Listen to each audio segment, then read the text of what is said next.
So Kanye West says he's running for president. And I say he says because so far he hasn't filed any of the paperwork or any of the official stuff first. And so that's still an open question. Now, he was recently interviewed about this.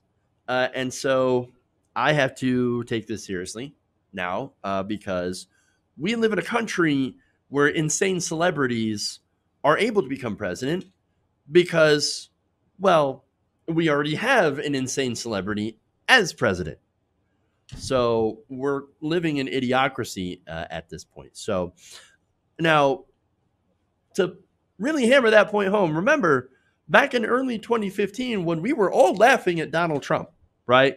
And saying, oh, Donald Trump, he's not serious. He hasn't even filed paperwork yet. I mean, if he runs, he'll never win. I mean, it might be too late for him to get on the ballot. Crap. We saw what happened. We ignored the potential disaster, and I do not intend to go through that again. Nonetheless, you're not going to be shocked to find out that his first interview was very light on policy, obviously. He said that as far as like what party he's running under, whether he's Democrat or Republican, look, this guy was a fan of Donald Trump, right? And a very wealthy person at that. So very likely he would have run under a Republican. But he says, no. I'm going to run under the birthday party. Because, you'll love this, quote, when we win, it's everybody's birthday.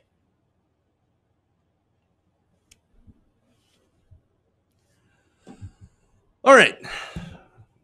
The madness continues. All right. So his campaign slogan is simply yes. Just the word yes. Because, of course, you take yay and you add an S to it and it becomes yes. See, this is the marketing genius that you and I will never understand, right? This is the Kanye marketing genius. He also said that he was going to speak with Jared Kushner, the White House, and with Biden to make his bid a reality, even though, again, he might be pretty late to get on the ballot in a lot of states, although he did say, well, coronavirus made everybody late, so maybe there's a chance. Great. So now, speaking of Biden, by the way, so look, he's went after Trump a little bit and also went after Biden, right? So on Biden, he said, quote, Obama's special, Trump's special. We say Kanye West is special. Who's we? America needs special people that lead. Bill Clinton, special. Joe Biden, not special. Insane. Look, I do agree, though. Joe Biden, not exactly special. I really do think that Biden became the presumptive nominee by default. Going back, of course, to Bloody Monday, where the entire establishment rallied behind him during the primaries right before Super Tuesday. So that was Super Tuesday was actually forecasted to be a big win for Bernie Sanders, but Obama made a few calls and really snuffed that out. So anyway, as for Biden, hey, look, if you turns out if you run for president for like 3 decades, odds are one of those times you'll actually become the nominee. It's kind of like the monkeys typing Shakespeare. Do it enough times, put enough monkeys in a room with typewriters, you're gonna get Shakespeare. All right. So now, although of course being VP and being backed up by the establishment, of course it never hurts, right? So back to Ye, because Ye, West's campaign advisors are unsurprisingly his wife, Kim Kardashian West, and of course Tesla founder Elon Musk. West told reporters that Musk, he was considering him to be the head of the space program. Of course. Space program. Hey, man, I guess you could probably choose worse. Elon Musk may be a bit of a jerk and all that stuff. But he did found Tesla Motors, so I guess whatever. At least he's not putting up Louis Gohmert. Remember Louis Gohmert, the guy who said that if you send gay people to space, that'll be the end, like the end of the human race. I, insane people, right? We're all surrounded by idiots, apparently. So now there's more. West also said that if he were to win either in 2020 or 2024, the year in which he previously hinted he would run, it would be on God's appointment. Quote, because God appoints the president. If I win in 2020, that was God's appointment. If I win in 2024, well, that also happens to be God's appointment. So either way, I mean, God, right? You know, something I never really understand from that argument, and you see this from Trump supporters too. God appointed Donald Trump president. Really? Well, then what was all the voting about? I mean, if God's putting in presidents, I mean, then what's the whole democracy thing? Did anybody ever able to answer that question? As far as I know, it's people that vote, not some alleged super cosmic entity. I'm just saying, right? So as I said, how does he feel about Donald Trump? Well, he still loves Donald Trump. Never fear, even though he took a couple of slight digs at him. But he said on Trump, he's the closest president we've had in years to allowing God to be still part of the conversation.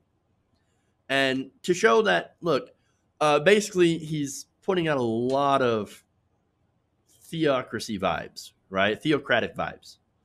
Like, that's kind of his thing. Oh, God, this. Oh, God, that. And he even appointed his running mate, which is some weird preacher, right? Named Michelle Tidball. So now I mentioned policy, right? So policy, when asked about policy, specifically foreign policy, here's what he said, quote, I haven't developed it yet. Asked about any of his policies, he said, I don't know if I would use the word policy for the way I would approach things. I don't have a policy when I went to Nike and designed Yeezy, and when I went to Louis and designed Louis Vuitton at the same time. Oh my God.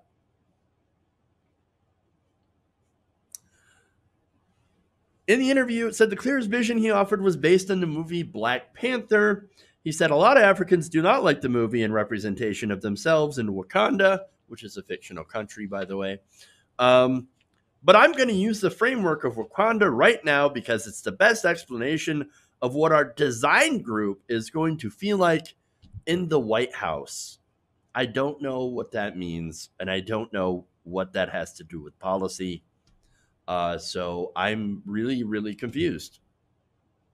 I'm just confused. Now, he did mention something about policy. Oh, thank God. Okay, well, for one, healthcare, right? Well, he doesn't really have a healthcare plan, but he did talk about vaccines. Oh, this is great. He said the vaccines are, quote, the mark of the beast. Quote, it's so many of our children that are being vaccinated and paralyzed. That's not true. That's not true at all. They're not being paralyzed. So when they say we're going to fix COVID is with a vaccine, I'm extremely cautious. That's the mark of the beast. They want to put chips inside of us. They want to do all kinds of things to make it where we can't cross the gates of heaven. My God, man, he's an insane person. He's crazy. Anti-vax nutbag. You've got to be kidding me. He also said that, COVID-19, which, by the way, he says that he previously had, right? And look, I don't know if he had it or not. He didn't get, as far as I know, he didn't get tested. But he said that COVID-19, it's about God. And that we just need to stop doing things that make God mad. Wow. Okay, then. He also addressed something serious, police brutality. Look, and to give Kim Kardashian West some credit, by the way, prison reform. She helped get a woman, I forget her name now, and I wish could remember names a little bit better, but I've always been really bad with names. But to get this, she, got this woman out of prison who was unjustly imprisoned.